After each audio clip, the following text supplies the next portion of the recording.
There's 78 dead mites. Day 3 after the 8th treatment. It's warmed up.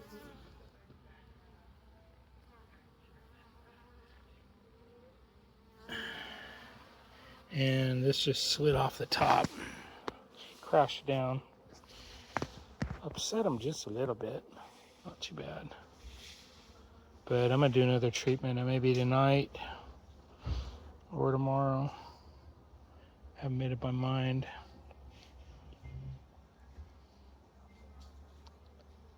Really thinking there's drift coming into the hives.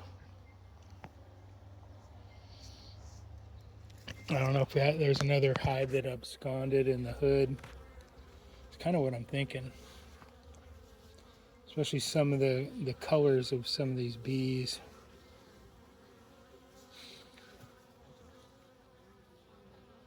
So, I don't know. But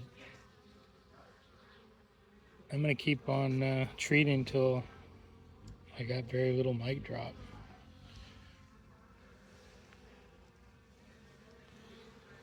Hummingbird just buzzed me.